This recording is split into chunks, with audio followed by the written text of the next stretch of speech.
오늘 말씀 마태복음 11장 1절부터 11절 말씀 보겠습니다.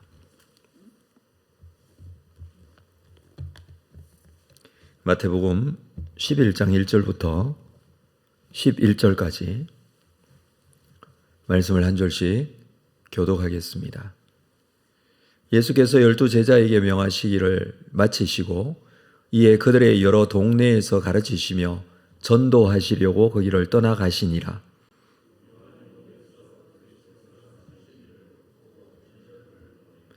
예수께 여짜오되 오실 그이가 당신이오니이까 우리가 다른 일을 기다리오리이까.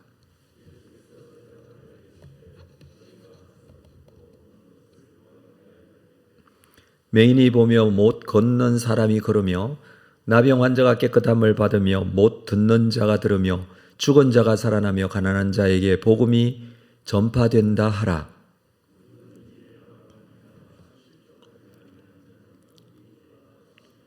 그들이 떠나매 예수께서 무리에게 요한에 대하여 말씀하시되 너희가 무엇을 보리고 광야에 나갔더냐? 바람에 흔들리는 갈대냐?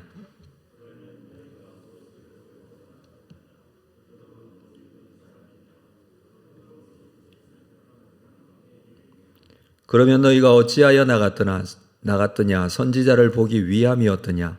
옳다, 내가 너희에게 이르노니 선지자보다 더 나은 자니라.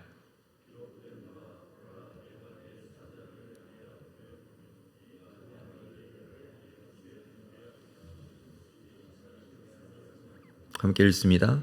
내가 진실로 너희에게 말하노니 여자가 낳은 자 중에 세례 요한보다 더 큰 이가 일어남이 없도다.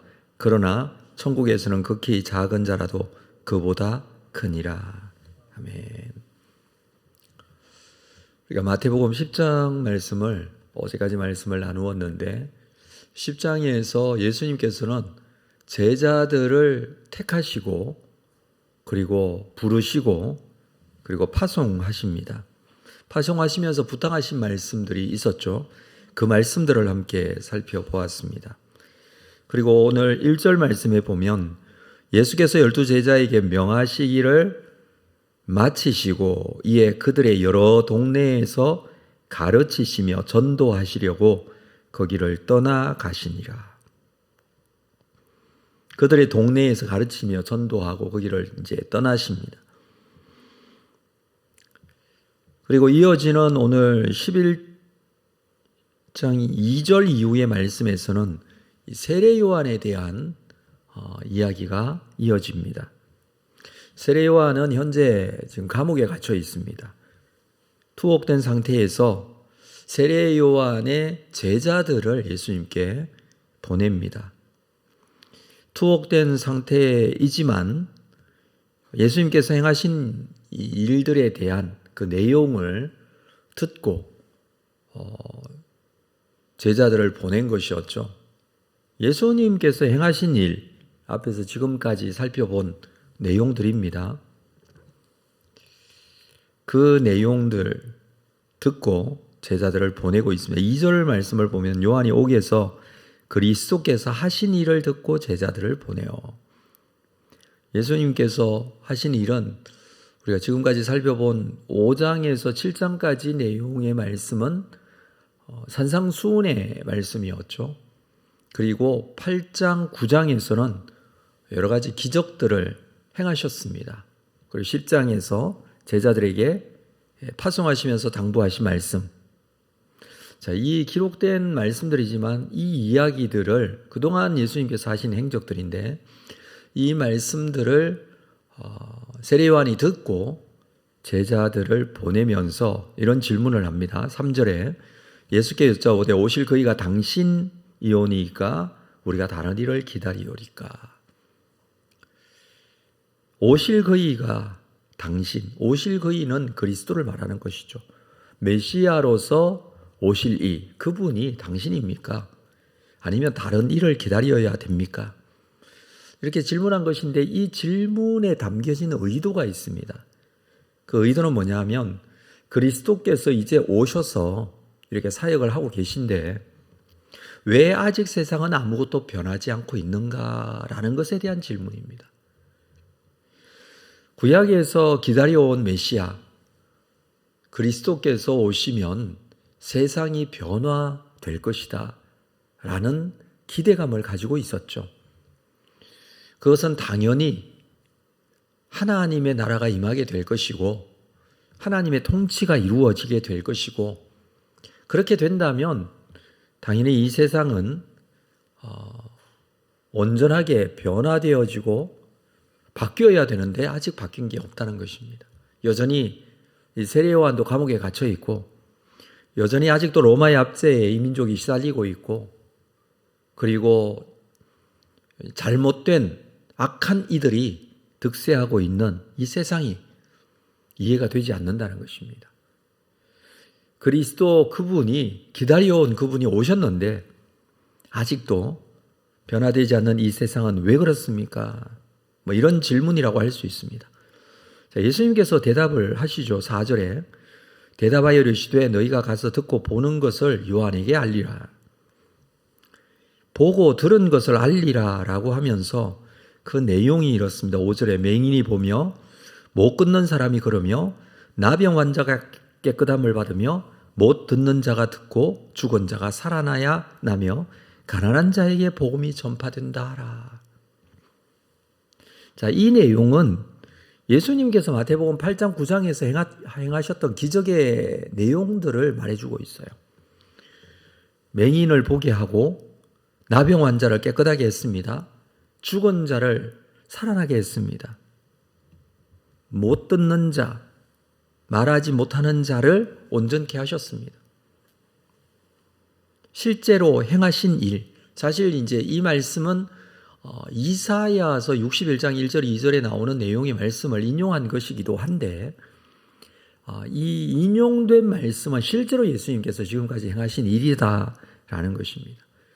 그러니까 무슨 말이냐면 예수님께서 실제적으로 행하신 이러한 일들은 이사야서에 기록되어 있는 오실 메시아 그분이 행하실 일, 그것을 그대로 이루고 있다라는 것입니다.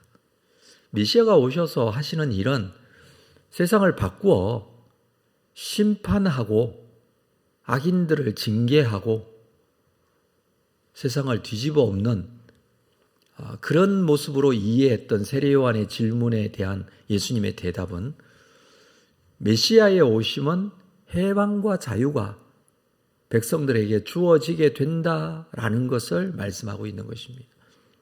진정한 해방과 자유를 묶이고 눌리고 병든 자들을 고치시면서 그것을 상징적으로 보여주고 계시는 것이죠. 그래서 예수님은 세례 요한을 염두에 두고 이 말씀을 하십니다. 6절 누구든지 나로 말미암아 실족하지 아니하는 자는 복이 있도다. 지금 세례 요한은 살짝 실족한 것 같아요. 마음에 왜 오실 그리스도가 오셨는데 자기는 여전히 감옥에 갇혀 있느냐라는 의도에서 이렇게 말한 것 같습니다. 그러나 예수님께서는 나로 말미암아 실족하지 않는 자, 예수님으로 말미암아 또 예수 그리스도께서 오셔서 그분을 믿는 모든 자들이 그 믿음이 온전케 되어지는 자들은 복이 있다 이 말입니다. 그러니까 있는 그대로 말씀에 있는 내용대로 믿는 것이 우리에게 필요합니다. 내 속에 예수님은 이러해야 한다. 혹은 내가 기대하고 내가 작정하고 내가 생각하는 그리스도, 내가 생각하는 믿음, 내가 원하는 하나님, 이런 생각을 가질 때가 굉장히 많습니다. 그러나 내 뜻대로 되는 것이 아니죠. 내가 생각하는 하나님은 이러해야 되는데 왜 하나님 그렇게 하지 않습니까? 이런 경우들이 많이 있다는 것입니다. 그렇게 될 때 분명 실족하게 되고 온전한 믿음을 가질 수 없다는 것이죠. 말씀에 있는 그 내용대로 하나님께서는 이루십니다. 하나님은 하나님의 뜻을 완성해 가십니다. 그것은 하나님 나라이고 우리를 향하신 하나님의 거룩하신 사랑이고 하나님의 작정과 섭리와 계획들입니다. 하나님께서는 이것을 완성해 가실 것입니다. 그리고 그것은 우리를 불편하게 만들거나 우리를 잘못되게 만들거나 우리를 멸망시키는 그런 일들이 아닙니다. 하나님의 거룩하신 뜻은 하나님의 백성들을 사랑하시고 하나님의 백성들을 온전하게 구원하는 것이죠. 그 일들을 하나님께서 이루어 가십니다. 예수 그리스도께서는 지금 그 말씀을 하고 계시는 것입니다. 백성들이 믿어야 할 것, 하나님의 사람들이 믿고 순종하고 따라야 할 것은 하나님의 뜻입니다. 예수 그리스도께서 오셔서 병자들을 고치시면서 죽은 자도 살리시면서 하나님의 나라는 이렇게 완성되어질 것이다. 회개하라, 천국이 가까이 왔다라고 했었죠. 하나님 나라가 가까이 왔다. 예수 그리스도께서 오심으로 그 하나님 나라가 시작된 것입니다.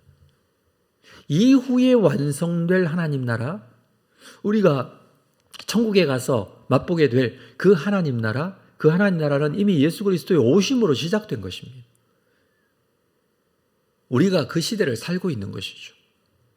믿는 자들에게 이미 영적인 자유가 주어졌고 믿음으로 말미암아 예수 그리스도께서 이제 완성하실 그 하나님 나라에 대한 소망을 지금 현재 가지고 살아가는 것입니다. 이미 시작된 하나님 나라로 인하여 우리가 실족하지 않고 말씀대로 이루어질 것에 대한 확신과 믿음을 가지고 살게 된다라는 것을 우리가 믿고 의지하고 순종하고 나아가야 하는 것이죠. 예수님은 하나님 나라의 실현을 이제 이 이사야서 말씀을 통해서 예를 들어 설명하고 말씀하고 계시는 것입니다. 7절에 보면 그들이 떠나며 예수께서 무리에게 요한에 대하여 말씀하시되 너희가 무엇을 보려고 광야에 나갔더냐? 바람에 흔들리는 갈대냐?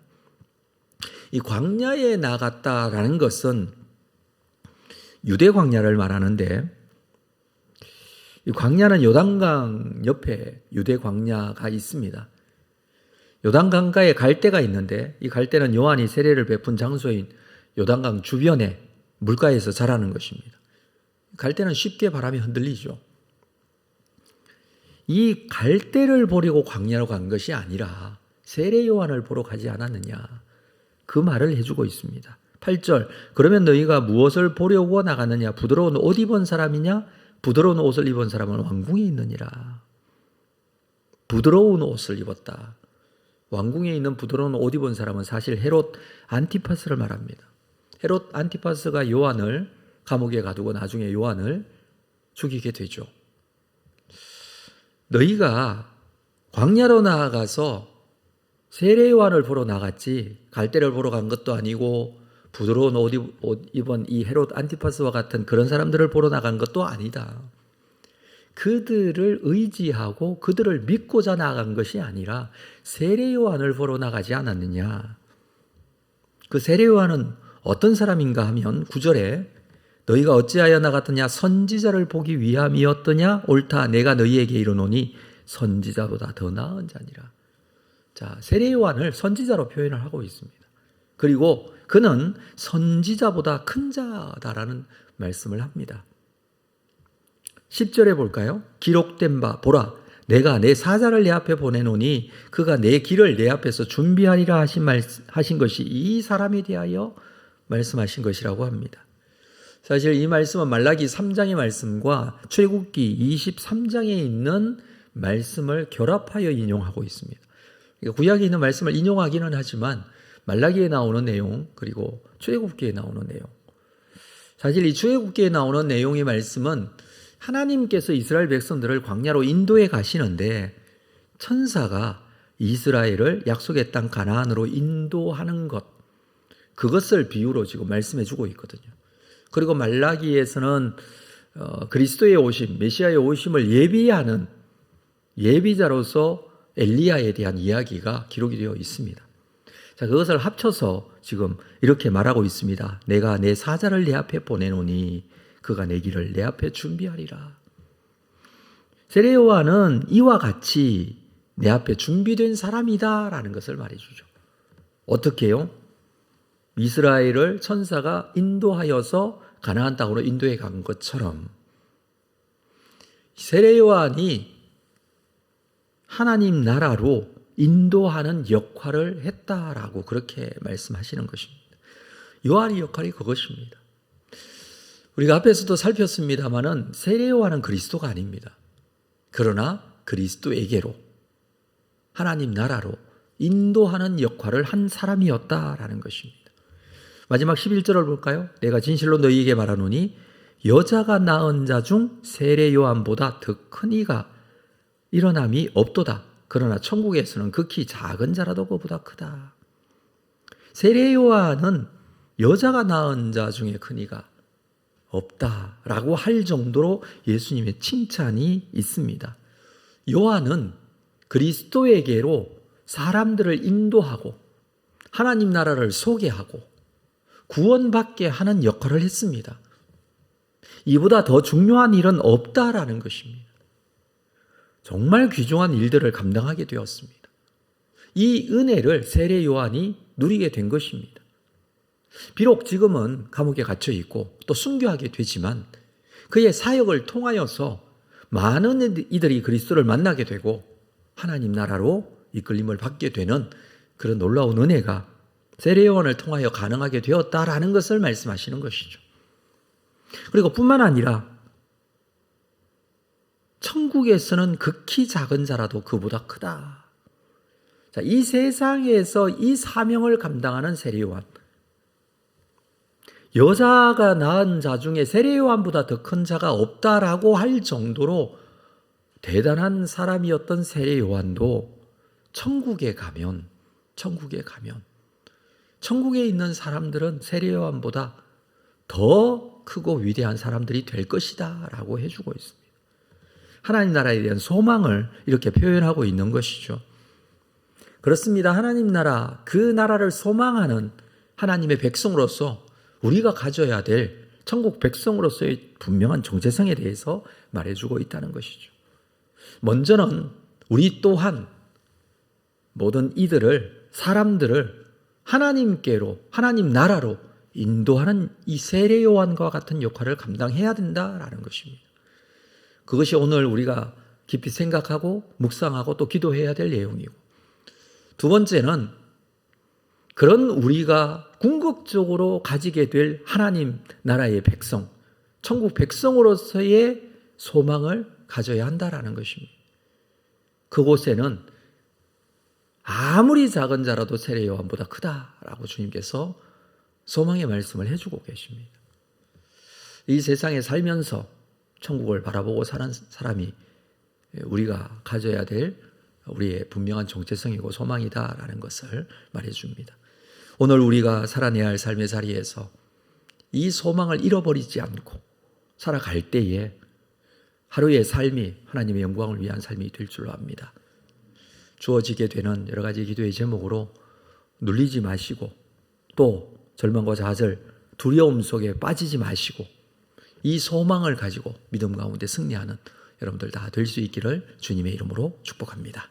기도하겠습니다. 하나님 아버지, 현실 속에서 여러 가지 힘든 상황들이 주어지게 됩니다. 세례 요한 또한 감옥에 갇히게 되고 어려움을 당하게 됩니다. 그리하여 오실 그이가 당신입니까? 라고 하는 질문 속에 어찌하여 이 세상은 변하지 않습니까? 라는 그런 의구심을 가지게 되었습니다. 그 세상, 이 상황 속에 주님께서 말씀하신 천국에 대한 소망을 말씀하시고 모든 이들을 주께로 이끄는 이 귀한 일이 얼마나 소중한 것인지 다시 한번 말씀해 주셨습니다. 우리에게 이 믿음 놓치지 않도록 오늘도 우리를 붙잡아 주옵소서. 세례 요한이 감당했던 귀한 일들 우리도 감당하게 하시고 천국에 대한 소망들을 놓치지 않고 믿음으로 승리하는 자들이 될 수 있도록 하나님 함께하여 주시옵소서. 현실 속에서 가지고 온 기도의 제목들을 주님께 아뢰면서 주님께서 위로하시고 함께하시고 말씀하시는 놀라운 역사가 내 심령 가운데 온전하게 이루어지는 귀한 시간이 되기를 원합니다. 오늘도 이 기도의 시간 주님께서 인도하여 주옵소서. 예수님의 이름으로 기도합니다. 아멘.